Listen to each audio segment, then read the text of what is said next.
जय गायत्री बच्चों, स्वस्तिक शिक्षण संकुल में आपका स्वागत है। बच्चों, आज हम स्टैंडर्ड 3 में सब्जेक्ट मैथ पढ़ने जा रहे हैं। हमारा चैप्टर है 7, उसका पार्ट 1 यानी कक्षा 3 में गणित विषय, और पार्ट है 7 और इसका भाग 1। तो हमारे 7वें पार्ट का नाम क्या है? समय समय की बात। क्या नाम है? समय समय की बात। यहाँ पे प्रश्न 1 नंबर में देखिए, नीचे कुछ गतिविधियों की सूची दर्शाई गई है, उसे देखिए। यहाँ पे आपको कुछ गतिविधि मतलब आप जो कार्य होते हैं उनके नाम दिए गए हैं। अब आपको उसमें से क्या करना है, कौन से कार्य का मिनटों में होते हैं, कौन से घंटों में होते हैं, कौन से कार्य को दिन लगते हैं। इस तरीके से आपको यहाँ पे 3 कॉलम दिए हैं और यहाँ पे गतिविधि यानी वो कार्य दिए गए हैं। अब आपको इन कार्यों को पहले पढ़ना है, फिर छांट के यहाँ पे लिखना है कि कौन कौन से कार्य कौन कौन से इसमें कॉलम में आएंगे। नहाना, तो नहाना आपका किस में आएगा? नहाना आपका आएगा मिनटों में होने वाला काम। तो यहाँ पे आपको देख रहे हो 3 कॉलम दिए, मिनटों में होने वाला काम, घंटों में होने वाला काम और दिनों में होने वाला काम। तो नहाना आप कितना क्या करते हो? नहाने में आपको मिनट ही लगते हैं, तो आप यहाँ पे मिनटों वाले कॉलम में लिखोगे नहाना। फिर दूसरा है स्वेटर बुनना। स्वेटर बुनना यानी इसमें तो समय ज़्यादा जाता है, तो ये किस में आएगा? दिनों में होने वाला काम। क्या आएगा? दिनों में होने वाला काम। यानी दिनों में होने वाला काम में आप क्या लिखोगे? स्वेटर बुनना। फिर तीसरा है दही का जमना। दही मिनटों में जमता है? नहीं, दही को जमने के लिए दिन भी नहीं लगते, तो दही को जमने के लिए क्या लगते हैं? घंटे लगते हैं। तो हम ये जो घंटों में होने वाला काम है इसमें लिखेंगे दही का जमना। फिर है दूध उबलना। दूध उबलना किस में आएगा बच्चों? वो हमारा आएगा पहले वाले कॉलम में यानी मिनटों वाले कॉलम में। फिर है शर्ट बनाना। शर्ट बनाना किस में आएगा? घंटों वाले कॉलम में। किस में? घंटों में होने वाला काम वाले कॉलम में, तो शर्ट बनाना। फिर है साड़ी बुनना। साड़ी बुनना, साड़ी बड़ी होती है, उसमें बुनने में टाइम लगेगा, तो साड़ी बुनना किस में आएगा आपका? दिनों में होने वाला काम। क्या लगेगा? दिनों में होने वाला कॉलम। फिर है केले का पकना। अब केला मिनटों में तो पकता नहीं है, ना ही वो घंटों में पकता है, उसको पकने में दिन लगते हैं, तो हम ये केले पकना कहाँ लिखेंगे? दिनों में। फिर उसके बाद में है पाठशाला में पढ़ना। पाठशाला में आप किस में आएगा आपका पढ़ना? घंटों में। किस में? घंटों में। फिर टीवी पर मूवी देखना है, पिक्चर देखना, तो वो आप क्या करते हो? आप घंटों बैठ के देखते हो ना मूवी, तो आप इसमें क्या लिखोगे? टीवी पर मूवी देखना कौन से कॉलम में आएगा? घंटों में होने वाले काम में। फिर है 100 मीटर की दौड़। 100 मीटर की दौड़ में आपको किस में आएगा? मिनटों में होने वाला काम, यानी मिनटों में दौड़ लोगे आप। फिर खाना, रात का खाना। खाना क्या करोगे आप? मिनटों में आएगा आपका। फिर रात को सो जाना। रात का सो जाना ये आपका आएगा इसमें घंटों में। फिर बीज में से पौधा निकलना, ये आपका है दिनों में होना। क्या है? दिनों में होना। ठीक है, इस तरीके से आपने ऊपर की जो कार्य, ये जो सूची है इसमें से जो अलग अलग कार्य हैं उसमें कितना वो लगता है, ये यहाँ पे आपने अलग अलग छांट के लिखा। फिर कुछ ऐसे काम सोच कर लिखिए जो कुछ सेकंड में पूर्ण होते हैं। कौन से ऐसे काम हैं जो कुछ ही सेकंड में पूरे होते हैं? जैसे खांसी आना, फिर हम दवाई खाते हैं वो हम सेकंडों में खा लेते हैं। फिर आपकी जो पलकें होती हैं, आपकी जो पलकें जो झपकती हैं आँखों की, वो क्या होती है? सेकंड में ही झपक जाती हैं, तो यहाँ पे लिखेंगे पलक झपकना।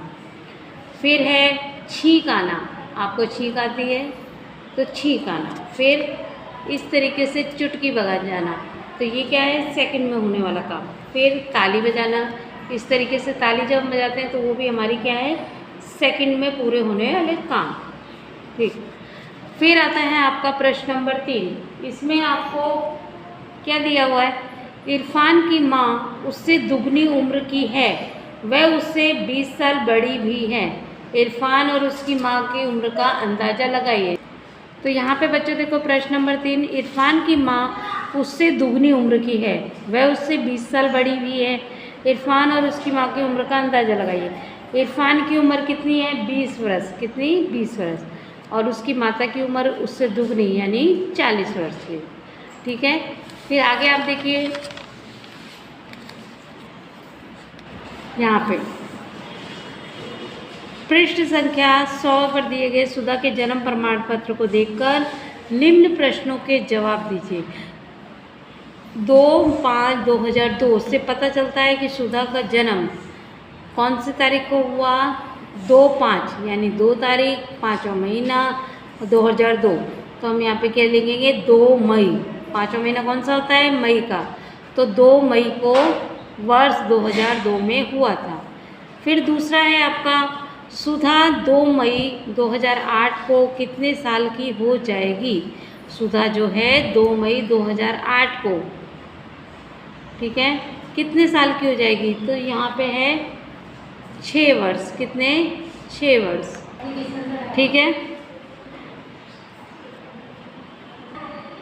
तो देखो यहाँ पे सुधा 2 मई 2008 को कितने साल की हो जाएगी? वो सन 2002 में पैदा हुई है और 2008 को कितने साल की होगी? 6 वर्ष की। फिर है वह 2042 में कितने साल की, 2052 में कितने साल की हो जाएगी? तो 2052 में होगी 50 वर्ष की। कितने? 50 वर्ष। फिर सुधा किस तारीख को 8 साल की हो जाएगी? तो तारीख होगी 2/5/2010। कितने साल की? 2/5/2010। आगे यहाँ पे आगे अब देखिए सुधा अगस्त 2002 को कितने महीने की थी? अगस्त 2002 यानी मई में वो हुई है, तो अगस्त में वो कितने महीने की हुई? जून जुलाई अगस्त, 3 महीने की। कितने? 3 महीने की। फिर आपका छठा, सुधा के जन्म लेने के कितने महीने बाद उसका जन्म प्रमाण पत्र जारी हुआ? तो वो है आपका 3 महीना। कितना? 3 महीना। 7वां प्रश्न, सुधा के जन्म प्रमाण पत्र की पंजीकरण संख्या क्या है? सुधा के जन्म प्रमाण पत्र की पंजीकरण संख्या क्या है? तो 815/02। फिर है आपके बारे में पता कीजिए। चलो 5वां, आपका नाम, यहाँ पे आप अपना नाम लिख दिए। फिर आपकी जन्म तारीख, तो यहाँ पे जो भी आपकी जन्म तारीख है वो लिख दीजिए। आपका जन्म स्थल, आपका जन्म कहाँ पे हुआ है उस जगह का नाम, पिताजी का नाम और माताजी का नाम। ठीक है, इस तरीके से कॉलम आपको खुद से भरना है। फिर छठा प्रश्न, छठे प्रश्न में देखो आप यहाँ पे पृष्ठ संख्या 102 पर साल 2018 का कैलेंडर दिया गया है, उसका अभ्यास करके निम्न प्रश्नों के जवाब दीजिए। एक साल में कितने महीने होते हैं बच्चों? 12 महीने। कितने? 12 महीने। और उन महीनों की सूची बनाओ जिनमें 30 दिन होते हैं। तो कितने महीने हैं वो? हमारे 4 महीने होते हैं। कौन कौन से हैं? अप्रैल, जून, सितंबर और नवंबर। कौन कौन से हैं? अप्रैल, जून, सितंबर और नवंबर। फिर है उन महीनों की सूची बनाइए जिनमें 31 दिन होते हैं। किसमें? 31 दिन होते हैं। जनवरी, मार्च, मई, जुलाई, अगस्त, अक्टूबर और दिसंबर। फिर उसके बाद में फरवरी के महीने में कितने दिन होते हैं? फरवरी के महीने में कितने दिन होते हैं? तो फरवरी के महीने में 18 दिन है। 28 दिन। एक सप्ताह में कितने दिन होते हैं? 7 दिन। कितने? 7 दिन। फिर यहाँ पे आगे आप प्रश्न देखिए, जुलाई में कितने सप्ताह हैं? आपको एक कैलेंडर देख के ही लिखना है। जुलाई में कितने सप्ताह हैं? 4 सप्ताह। क्या ये सभी महीनों के लिए सही हैं? सप्ताह पूर्ण होने के बाद कितने दिन बचते हैं? 4 दिन। नीचे दी गई तारीखों के सामने आने वाले त्योहारों के नाम लिखिए। 26 जनवरी को हमारा क्या है? गणतंत्र दिवस। क्या है? गणतंत्र दिवस। 14 नवंबर बाल दिवस। क्या है? बाल दिवस। फिर 2 अक्टूबर को हमारा क्या है? गांधी जयंती। क्या है? गांधी जयंती है। ठीक है, तो बच्चे देखा आपने, यहाँ पे हमने आप फिर यहाँ पे आपको 102 पर दिए गए कैलेंडर को देखकर आने वाले त्यौहार किस दिन आते हैं ढूंढ कर लिखना है। क्रम आपका दिया हुआ है, पहला दीपावली 7 नवंबर, तो ये कौन से दिन आ रहा है आपको ये कैलेंडर देखकर यहाँ पे लिखना है। फिर पोंगल 14 जनवरी, 14 जनवरी को कौन सा दिन है कैलेंडर में देखकर यहाँ पे आपको ये भरना है।